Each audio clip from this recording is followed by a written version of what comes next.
రాజ్యాలు పోయాయి, రాజులు పోయారని చెప్పేసి మనం క్యాజువల్‌గా మాట్లాడుకుంటుంటాం గానీ, బట్ ఆంధ్రప్రదేశ్ రాష్ట్ర రాజకీయాల్లో గానివ్వండి, దేశవ్యాప్తంగా ఉన్న రాజకీయాల్లో ఎవరైతే గతంలో సంస్థానాలు గానివ్వండి, రాజ్యాలు గాని ఏలిన నాయకులు ఎవరైతే ఉన్నారో వాళ్ళకు కూడా ఈ మధ్య కాలంలో అదే స్థాయిలో ఒక ప్రిఫరెన్స్ ఉందన్నదైతే మనం చెప్పాలి. ముఖ్యంగా ఆంధ్రప్రదేశ్ రాష్ట్రంలో.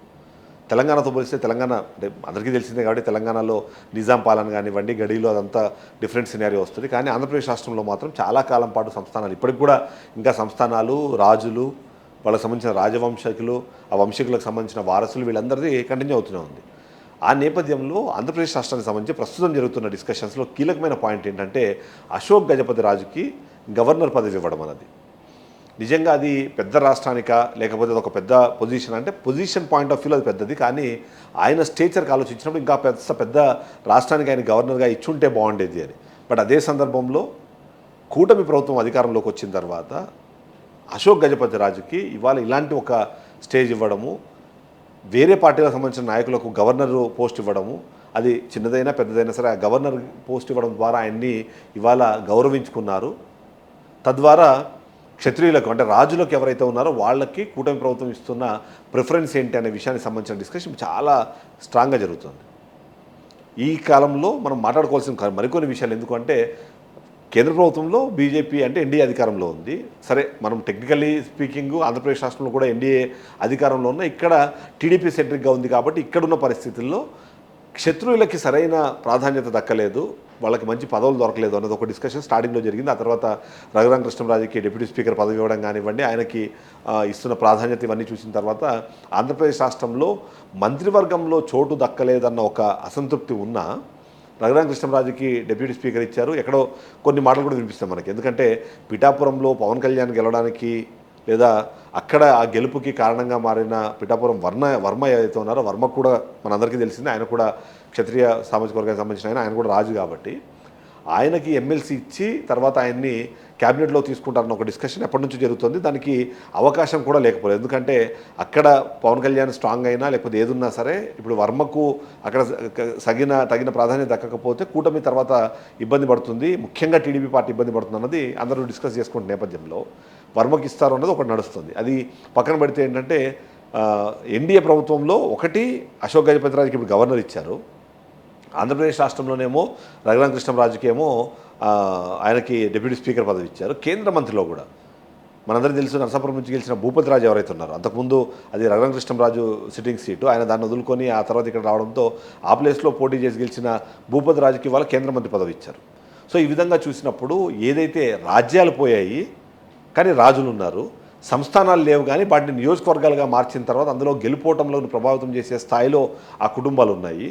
ఒకవేళ అదృష్టం కొద్దీ గెలిచినప్పుడు ఆ గెలుపుకి వాళ్ళు కారణమైనప్పుడు వాళ్ళకి అవకాశాలుగా మంత్రి పదవులు కానివ్వండి లేకపోతే ఇతరత్ర ఇలాంటి నామినేటెడ్ పోస్టు దక్కుతున్నాయన్నది మనందరము విశ్లేషించుకోవాల్సిన అవసరం. సో ఆ విధంగా చూసినప్పుడు అంటే గత ప్రభుత్వ హయాంలో కూడా 2019 నుంచి 2024 మధ్యలో కూడా అంటే వైసీపీ హయాంలో అధికారంలో ఉన్నప్పుడు కూడా అప్పుడు కూడా చెరుకూరు రంగనాథరాజుకి అప్పుడు క్యాబినెట్లో చోటు ఇచ్చారు. అంటే 2.5 పాటు పెట్టి తర్వాత మార్చేశారు. ఆ తర్వాత జరిగిన పరిణామాలు ఇవన్నీ మనకు తెలుసు కాబట్టి ఆయనకు కూడా అప్పట్లో వచ్చింది. అంటే ఎవరైతే సుజయకృష్ణ రంగారావు అట్లాంటి వాళ్ళు మనం కొంతమంది చూస్తే ఎవరైతే అప్పుడు అధికారంలో ఉన్నప్పుడు కానివ్వండి ఏదైనా గెలుపోవటంలో వీళ్ళు ప్రభావవంతంగా పనిచేసినప్పుడు వాళ్ళకి అవకాశాలు దక్కడము పదవులు దక్కడం అన్నది చాలా జరుగుతుంది. సో ఆంధ్రప్రదేశ్ రాష్ట్రంలో ఇవాళ రాజులు ఖచ్చితంగా అనుకున్నంత గౌరవం వాళ్ళు దక్కించుకోగలుగుతున్నారు, వాళ్ళకి సమాన అవకాశాలు వస్తున్నాయి, వాళ్లకు ఆ గౌరవంతో పాటు పదవులు కూడా దక్కుతున్నాయి అన్నదైతే ఇవాళ మనం ఎన్డీఏ ప్రభుత్వంలో చూడాల్సిన అవసరం ఉంది.